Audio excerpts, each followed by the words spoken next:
ಪಿತೃದೇವೋ ಭವ, ಆಚಾರ್ಯ ದೇವೋ ಭವ, ಅತಿಥಿ ದೇವೋ ಭವ. ಗುರು ಬ್ರಹ್ಮ, ಗುರು ವಿಷ್ಣು, ಗುರುದೇವೋ ಮಹೇಶ್ವರ. ಗುರುವಿಗೆ ದೈವದ ಸ್ಥಾನ ಕೊಟ್ಟಿರ್ತಕ್ಕಂಥ ಸಂಸ್ಕೃತಿಯ ನೆಲೆವೀಡು ನಮ್ಮ ಭಾರತ, ನಮ್ಮ ಕರುನಾಡು. ಗುರು ಪರಂಪರೆಗೆ ಒಂದು ಹೆಗ್ಗಳಿಕೆ ಇದೆ. ಶಿಕ್ಷಕ ಎನ್ನುವುದು ವೃತ್ತಿಯ ಸೂಚಕವಲ್ಲ, ಅದು ಗೌರವದ ಗುರುವಿನ ಸ್ಥಾನದ ಸೂಚಕ.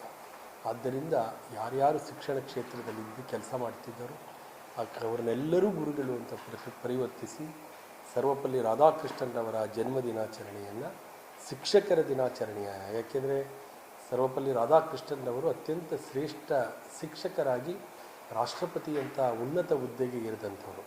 ಆದ್ದರಿಂದ ಶಿಕ್ಷಕರು ನಿರ್ಮಾಣ ಮಾಡಬಲ್ಲರು, ಆಡಳಿತವನ್ನು ನಡೆಸಬಲ್ಲರು ಎಂದು ತೋರಿಸಿಕೊಟ್ಟಂಥ ಒಬ್ಬ ಆದರ್ಶ ಶಿಕ್ಷಕನ ಹೆಸರಿನಲ್ಲಿ ಅವರ ಜನ್ಮದಿನಾಚರಣೆಯಲ್ಲಿ ಆಚರಣೆ ಮಾಡ್ತಾಯಿದ್ರು. ಈ ಶುಭ ದಿನದಂದು ಶಿಕ್ಷಕ ಸಮೂಹಕ್ಕೆ ಒಳಿತಾಗಲಿ, ಅವರೆಲ್ಲರಿಗೂ ಶುಭಾಶಯವನ್ನು ನಾನು ಕೋರ್ತಾ ಇದ್ದೀನಿ.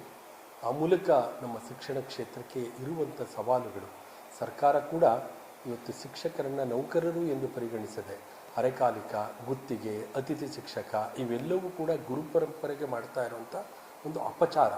ಶಿಕ್ಷಣ ಕ್ಷೇತ್ರದಲ್ಲಿ ಎಲ್ಲೂ ಕೂಡ ಹುದ್ದೆಗಳ ಕೊರತೆ ಬೀಳಬಾರ್ದು. ಯಾವುದೇ ಇಲಾಖೆಯಲ್ಲಿ ಕೊರತೆ ಬಿದ್ದರೂ ಎಲ್ಲಿ ಸಂಪೂರ್ಣವಾಗಿ ಆ ಹುದ್ದೆಗಳನ್ನು ತುಂಬಬೇಕು, ಅಲ್ಲಿ ಶಿಕ್ಷಣವನ್ನು ಬೋಧನೆ ಮಾಡುವಂಥ ಶಿಕ್ಷಕರಿಗೆ ಯಾವುದೇ ರೀತಿಯ ಅಭದ್ರತೆ ಕಾಡಬಾರದು. ವೃತ್ತಿ ಅಭದ್ರತೆ ಇಲ್ಲದೇ ಇರೋ ರೀತಿಯಲ್ಲಿ ಸುರಕ್ಷಿತವಾದಂಥದ್ದು ಮಾಡಬೇಕು.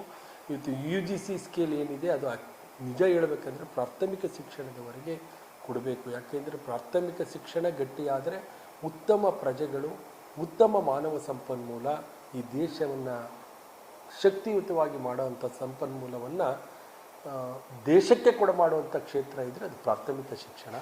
ಆದ್ದರಿಂದ ಪ್ರಾಥಮಿಕ ಶಿಕ್ಷಣದಿಂದ ಉನ್ನತ ಶಿಕ್ಷಣದವರೆಗೆ ಇರತಕ್ಕಂಥ ಎಲ್ಲ ಶಿಕ್ಷಕರಿಗೆ ವಿಶೇಷವಾಗಿ ನಾನು ಶುಭಾಶಯವನ್ನು ತಿಳಿಸ್ತಾ, ಈ ದಿನ ನಿಮ್ಮ ದಿನವಲ್ಲ, ಭಾರತದ ಭವ್ಯ ಪರಂಪರೆಯ ಗುರು ಪರಂಪರೆಯ ದಿನ. ಹಾಗಾಗಿ ನಾವೆಲ್ಲರೂ ಅತ್ಯಂತ ಭಕ್ತಿಯಿಂದ ಗುರು ಪರಂಪರೆಗೆ ನಮಿಸೋಣ, ನಮ್ಮ ಶಿಕ್ಷಕ ವೃಂದವನ್ನು ಅಭಿನಂದಿಸೋಣ.